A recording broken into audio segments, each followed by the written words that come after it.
नमस्कार विद्यार्थी मित्रांनो, मीरा भाईंदर महापालिका अंतर्गत लेखापाल, स्वच्छता निरीक्षक, बालवाडी शिक्षिका, परिचारिका, ग्रंथपाल आणि इतर ह्या जागांची जाहिरात ही आलेली आहे। याबद्दलचे आपण पात्रता, दिनांक आणि अभ्यासक्रम या विषयामध्ये जर बघितलं गेलं तर विशेषतः मीरा भाईंदर या महानगरपालिकेने आस्थापनातील गट क अंतर्गत रिक्त पदाची भरती सरळ सेवेच्या मार्फत करण्याची भूमिका त्यांनी घेतली गेली। आपण जागेच्या संदर्भाबद्दलची सविस्तर माहिती आपण घेऊया। यामध्ये कनिष्ठ अभियंताच्या संदर्भाबद्दल जर बघितलं गेलं की कनिष्ठ अभियंता स्थापत्य, मेकॅनिकल आणि विद्युत आहे। त्यामध्ये स्थापत्याच्या 27 आहेत, मेकॅनिकलच्या 2 आहेत आणि विद्युतची 1 आहे।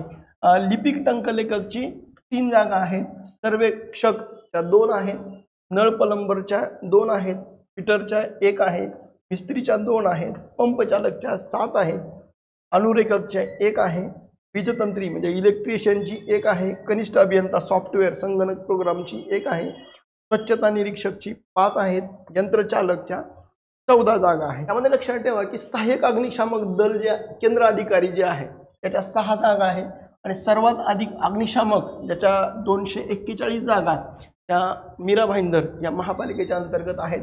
उद्यान अधीक्षक 3 जागा, लेखापाल ह्या 5 जागा, डायलिसिस तंत्रज्ञ 3, बालवाडी शिक्षिका 4, परिचारिका, अधिपरिचारिका स्टाफ नर्स ज्या 5, प्रसाविकाच्या 12, औषध निर्माणाधिकारी 5, लेखा परीक्षकची 1, सहाय्यक विधी अधिकाऱ्याच्या 2, तारतंत्री वायरमनची 1 आणि ग्रंथपालची 1 अशा जवळजवळ 358 जागा या महापालिकेच्या अंतर्गत ह्या आलेल्या आहेत।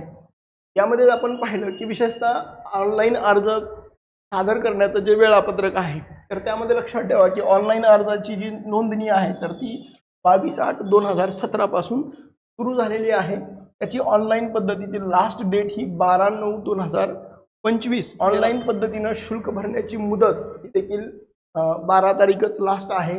परीक्षेसाठी प्रवेशपत्र जे आहे तर ते ऑनलाईन परीक्षेच्या अगोदर 7 दिवस हे दिलं जाईल। ऑनलाईन परीक्षेची जी संभाव्य तारीख असेल तर ती वेबसाईटवर ही कळवली जाईल। तांत्रिक समस्या उद्भवली तर या नंबरवर फोन करा आणि तांत्रिक जर नसेल तर त्यासाठी हे 2 नंबर हे त्यांनी दिल्याचा उल्लेख आपल्याला करता येईल। यामध्ये या महापालिकेच्या अंतर्गत परीक्षा शुल्क जे आहे तर ते खुला गटासाठी 1000 रुपये, राखीव गटासाठी 900 रुपये आहे आणि माजी सैनिकांना हे शुल्क मात्र माफ आहे। नेक्स्ट आहे परीक्षेचं स्वरूप।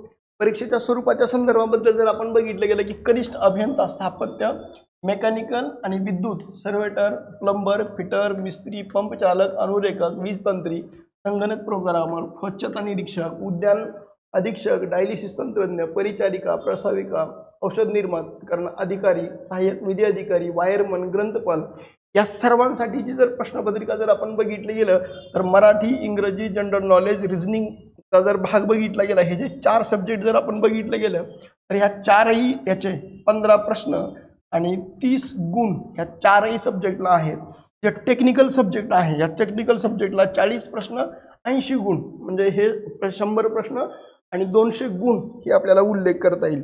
नेक्स्ट आहे लेखापाल आणि लेखा परीक्षक या पदासाठी जी गुणांक पद्धत जी आहे, आता लक्षात ठेवा मराठी, इंग्रजी, जनरल नॉलेज आणि रिझनिंग यासाठीचे 15 प्रश्न आणि 30 गुण हे आहेत। म्हणजे हे जे टेक्निकल अकाउंटचा जो शब्द अकाउंट सब्जेक्ट जो आहे त्याचे 40 प्रश्न 80 गुण। चालक, यंत्रचालक, सहाय्यक अग्निशामक, केंद्र अधिकारी, अग्निशामक या पदांकरता परीक्षेचं जर स्वरूप जर बघितलं गेलं तर अगोदरच्या परीक्षेच्या स्वरूपापेक्षा थोडंसं वेगळं आहे। याच्यामध्ये लक्षात ठेवा की मराठी, इंग्रजी, जनरल नॉलेज तर मराठीचे 7 प्रश्न 14 गुण, इंग्रजीचे 8 प्रश्न 16 गुण, जनरल नॉलेजचे 7 प्रश्न 14 गुण, रिझनिंगचे 8 प्रश्न 16 गुण आणि टेक्निकल सब्जेक्टचे 20 प्रश्न 40 गुण अशा पद्धतीचे हे 50 प्रश्नाची आणि हे 100 गुण या पद्धतीची परीक्षा असेल। अग्निशामक पदासाठीची 100 गुणाची स्वतंत्ररित्या मैदानी चाचणीची परीक्षा ही घेण्यात येईल। त्याच्यानंतर लिपिक टंकलेखक आणि बालवाडी शिक्षिका यांच्या पदाच्या परीक्षेच्या स्वरूपासंदर्भाबद्दल बघितलं गेलं तर विशेषतः मराठी, इंग्रजी, जनरल नॉलेज आणि रिझनिंग जे आहे तर यासाठी म्हणून 25 प्रश्न आणि 50 गुण अशा पद्धतीचं राहील। मराठीचे 25 प्रश्न 50 गुण, इंग्रजीचे 25 प्रश्न 50 गुण, जनरल नॉलेज आणि रिझनिंगचे 25 प्रश्न 50 गुण अशा पद्धतीचे हे मार्क राहतील। त्याच्यानंतर जर बघितलं गेलं की शैक्षणिक पात्रतेच्या संदर्भाबद्दल जर बघितलं गेलं की कनिष्ठ अभियंता जे स्थापत्य श्रेणीचं जे आहे तर मान्यताप्राप्त सिव्हिल अभियांत्रिकी पदवी असावी। नेमणुकीनंतर 3 वर्षात कनिष्ठ अभियंता व्यावसायिक परीक्षा उत्तीर्ण होणं हे आवश्यक आहे आणि मराठीचं ज्ञान हे आवश्यक आहे। त्यानुसार जर बघितलं गेलं की शासन निर्णयानुसार कनिष्ठ स्थापत्य पदासाठी अभ्यासक्रमाचा समावेश जर बघितलं गेलं तर सिव्हिल आणि वॉटर मॅनेजमेंट इंजिनिअरिंग, सिव्हिल आणि एन्व्हायरमेंटल इंजिनिअरिंग, स्ट्रक्चरल इंजिनिअरिंग आणि कन्स्ट्रक्शन इंजिनिअरिंग टेक्नॉलॉजी या पद्धतीचा समकक्ष सिलेबस असेल। कनिष्ठ अभियंता मेकॅनिकल मान्यताप्राप्त विद्यापीठाची मेकॅनिकल इंजिनिअरिंग ही पदवी असावी, अभियांत्रिकी पदवी असावी। नेमणुकीनंतर कनिष्ठ अभियंता व्यावसायिक परीक्षा ही उत्तीर्ण होणं आवश्यक आहे आणि मराठीचं ज्ञान हे आवश्यक।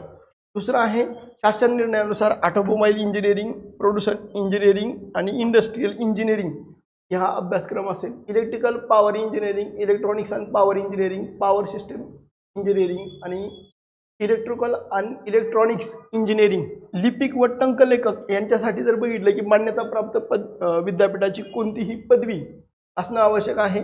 मराठी टंकलेखन प्रति मिनिट 30 शब्द आणि इंग्रजी जे टंकलेखन आहे तर ते 40 शब्द प्रति मिनिट ही वेगमर्यादा शासकीय प्रमाणपत्र किंवा संगणक टंकलेखन प्रमाणपत्र धारण करावं। मराठीचं ज्ञान हे आवश्यक। सर्व्हर सर्वेक्षक मान्यताप्राप्त विद्यापीठाची जी स्थापत्य शाखेची पदवी असावी किंवा मान्यता औद्योगिक प्रशिक्षण संस्था 2 वर्षाचं सर्वेक्षक व्यावसायिक प्रमाणपत्र असावं।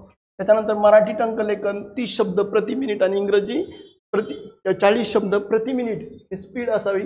टंकलेखनाचं प्रमाणपत्र धारण असावं, मराठी भाषेचं ज्ञान।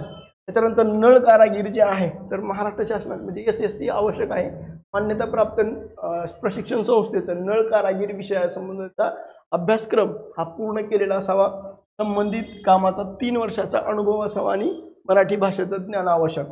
फिटर जे आहे तर ते 10वी पास असावं। मान्यताप्राप्त औद्योगिक प्रशिक्षण संस्थेचं कारागीर विषयाचा अभ्यासक्रम पूर्ण केलेला असावा। संबंधित कामाचा 3 वर्षाचा अनुभव असावा। मराठी भाषेचं ज्ञान मिस्त्रीसाठी जे आहे तर 10वी आवश्यक आहे। शासनमान्य औद्योगिक संस्था जी आहे त्याच्यात मिस्त्री किंवा तत्सम अभ्यासक्रम उत्तीर्ण असावा। मिस्त्रीच्या कामाचा 2 वर्षाचा अनुभव असावा आणि मराठी भाषेचं ज्ञान असावं। पंप चालक जे आहे तर ते 10वी हे उत्तीर्ण असलं पाहिजे। औद्योगिक प्रशिक्षण संस्थेचं पंप ऑपरेटर या विषयाचा अभ्यासक्रम पूर्ण केल्याचं प्रमाणपत्र असावं आणि मराठी भाषेचं ज्ञान। अनुरेखा अभियांत्रिकी सेवामध्ये जर बघितलं गेलं की HSC पास असावं। शासनमान्य औद्योगिक प्रशिक्षण संस्था किंवा समतुल्य अभ्यासक्रम हा त्यांनी पूर्ण करावा। मराठी भाषेचं ज्ञान। वीजतंत्रीमध्ये जर बघितलं गेलं की 10वी पास असावं। औद्योगिक प्रशिक्षण संस्थेचा वीजतंत्रीचा अभ्यासक्रम पूर्ण असावा। संबंधितांना कामाचा 2 वर्षाचा अनुभव असावा। मराठी भाषेचं ज्ञान आवश्यक। कनिष्ठ अभियंता सॉफ्टवेअर संगणक जे आहे तर संगणक BE technology programming software development किंवा 3 वर्षाचा अनुभव आवश्यक आणि मराठी भाषेचं ज्ञान हे आवश्यक। स्वच्छता निरीक्षक आहे मान्यताप्राप्त विद्यापीठाची पदवी असावी। स्वच्छता निरीक्षक पदवी उत्तीर्ण असावी आणि मराठी भाषेचं ज्ञान म्हणजे सर्वांसाठी मराठी भाषेचं ज्ञान हे आवश्यक आहे। चालक यंत्रचालक गट क जे आहे तर त्यासाठी 10वी पास। राष्ट्रीय अग्निशामक प्रशिक्षण केंद्र किंवा महाराष्ट्र अग्निशामक सेवा अकादमी महाराष्ट्र शासन मुंबई व नागपूर किंवा all India institute of local self government किंवा महाराष्ट्र राज्य तांत्रिक शिक्षण महामंडळ यांच्या अग्निशामक पाठ्यक्रम हा पूर्ण। त्याच्यानंतर वैद्य जड वाहन चालवण्याचा परवाना, जड वाहन चालक म्हणून किमान 3 वर्षाचा अनुभव आवश्यक। शारीरिक पात्रतेमध्ये उंची 125 सेंटीमीटर, छाती ही 81, वजन 50 किलो, दृष्टी चांगली आणि वयोमर्यादा ही 30 वर्षापेक्षा अधिक असून मान्यताप्राप्त विद्यापीठाच्या कोणत्याही शाखेचा पदवीधर राष्ट्रीय अग्निशमन सेवा महाविद्यालय नागपूर यांच्याकडून सब ऑफिसर पाठ्यक्रम उत्तीर्ण असावा। त्याच्यानंतर राष्ट्रीय अग्निशामक किंवा राष्ट्रीय अग्निशमन सेवा महाविद्यालय नागपूर यांच्याकडून स्टेशन ऑफिसर किंवा पाठ्यक्रम अग्निशामकमधील पदविका उत्तीर्ण असावा अशा पद्धतीचे किंवा 1 वर्षाचा अनुभव असावा।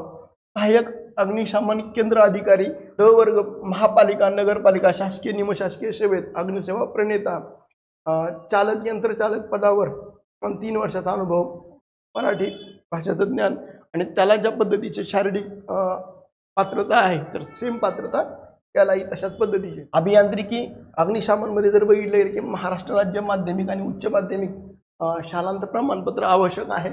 राष्ट्रीय अग्निशमन प्रशिक्षण केंद्र, अग्निशामक सेवा अकादमी महाराष्ट्र शासनाची, Mumbai Nagpur all India institute self government, Maharashtra राज्य प्रशिक्षण महामंडळ अग्निशामक प्रशिक्षण पाठ्यक्रम हा पूर्ण असावा। याच्यामध्येही सेम त्याची जी शारीरिक चाचणीच्या संदर्भाबद्दलच आहे। उद्यान अधीक्षकाच्या वयोमर्यादा मात्र त्याची 30 आहे। उद्यान अधीक्षकांमध्ये मान्यताप्राप्त कृषी विद्यापीठाची BE हॉर्टिकल्चर किंवा बॉटनी फॉरेस्ट्री पदवी मान्यताप्राप्त विद्यापीठाची असावी। त्याच्यानंतर शासकीय निमशासकीय स्वराज्य संस्थांच्या कृषी उद्यान क्षेत्रातील निरीक्षक अथवा समकक्ष पदावर 3 वर्ष काम केल्याचा अनुभव असावा। मराठी भाषेचं ज्ञान असावं। महाराष्ट्र कृषी पशुसंवर्धन दुग्ध विषयासाठी म्हणून जर आपण बघितलं गेलं तर BSc ऑनर्स उद्यान वनविद्या सामाजिक विज्ञान मत्स्यविज्ञान अभियांत्रिकी अन्नतंत्रज्ञान आणि जैवतंत्रज्ञान BSc या व्यवसाय अशा पद्धतीचं असावं। लेखपालाच्या संदर्भात मध्ये मान्यताप्राप्त वाणिज्य शाखेची पदवी असावी विद्यापीठाची। राज्य शासन अथवा महापालिकेमधून उपलेखा वरिष्ठ लिपिक लेखा पदावर किमान 5 वर्षाचा अनुभव असावा। निवड झालेल्या उमेदवारास विभागीय परीक्षा उत्तीर्ण होणं आवश्यक आहे। विद्युतीय सेवा मान्यताप्राप्त विद्यापीठाची विज्ञान शाखेची पदवी DMLT 6 महिने डायलिसिस तंत्रज्ञ म्हणून कोर्स संबंधित विषयाच्या कामाचा 2 वर्षाचा अनुभव। त्यानंतर बालवाडी शिक्षकांमध्ये माध्यमिक HSC हे पूर्ण असावं। त्यानंतर शासनमान्य बालवाडी टीचर्स कोर्स हा पूर्ण असावा। परिचारिकासाठी जर आपण बघितलं की HSC ही पूर्ण असावी।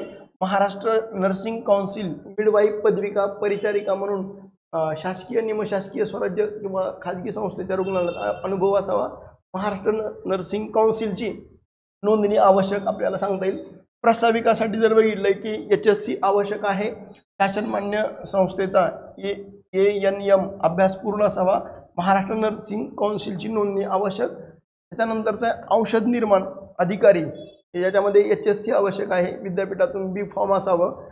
महाराष्ट्र फार्मसी काउन्सिल नोंदणी प्रमाणपत्र हे आवश्यक। लेखानिरीक्षकसाठी विद्यापीठाची मान्यताप्राप्त पदवी वित्तीय स्थापनेतील पदव्युत्तर पदविका वाणिज्य शाखेतील पदव्युत्तर आवश्यक। निवड झालेल्या उमेदवाराला विभागीय परीक्षा उत्तीर्ण होणं आवश्यक। सहाय्यक विधी अधिकारी याच्यामध्ये मान्यताप्राप्त विद्यापीठाच्या विधी शाखेची पदवी असावी। उच्च न्यायालय किंवा त्याचे आधिपत्याखाली इतर न्यायालयात किमान 5 वर्षाचा अधिवक्ता किंवा वकील म्हणून शासकीय स्थानिक स्वराज्य संस्थेमार्फत संबंधित कामाचा किमान 5 वर्षाचा अनुभव। महाराष्ट्र शासनाकडून म्हणजे जे MSCIT परीक्षा हे 5 असणं आवश्यक आहे। पारतंत्रीसाठी म्हणून SSC आवश्यक आहे। शालेय औद्योगिक प्रमाणपत्र आवश्यक। संबंधित कामाचा 2 वर्षाचा अनुभव। ग्रंथपाल पदासाठी मान्यताप्राप्त विद्यापीठाची बॅचलर ऑफ लायब्ररी सायन्सची पदवी असावी। संबंधित विषयाच्या कामाचा 3 वर्षाचा अनुभव असावा। यामध्ये आपण किमान वयोमर्यादेच्या संदर्भाबद्दलचं माहिती पाहू। सर्वसाधारण उमेदवार खुल्या गटासाठी वय वर्ष 18 ते 38 असावं, म्हणजे खुल्या गटासाठी 38, मागासवर्गीय व अनाथ उमेदवारासाठी 43, प्रावीण्यप्राप्त खेळाडू यांच्यासाठी खुला गट त्याच्यासाठी 43। त्याच्यानंतर माजी सैनिकांमध्ये खुला आणि मागास याच्यामध्ये जर बघितलं गेलं की 3 वर्ष त्यांना शिथिलता। दिव्यांग व्यक्तीसाठी 45, पदवीधर अंशकालीन उमेदवारासाठी किमान 55, प्रकल्पग्रस्त भूकंपग्रस्त यांच्यासाठी 45 अशा पद्धतीची वयोमर्यादा ही त्यांनी। निवड पद्धत जर बघितलं गेलं तर विशेषतः ऑनलाईन पद्धतीनं परीक्षेचं ठिकाण दिनांक आणि वेळ ही ईमेलद्वारे किंवा SMS द्वारे उमेदवारांना कळवण्यात येईल। मीरा भाईंदर महानगरपालिकेच्या संकेतस्थळावर वेळोवेळी याची माहिती देऊन प्रसिद्ध करण्यात येईल। उमेदवारांनी संकेतस्थळावर भेट देणं आवश्यक राहील। या पदासाठीची अर्हता अनुभव ही शिथिल केले जाणार। विद्यार्थी मित्रांनो, तुम्हाला जर हा व्हिडिओ आवडला तर तुम्ही लाईक करा, शेअर करा आणि सबस्क्राईब करायला विसरू नका।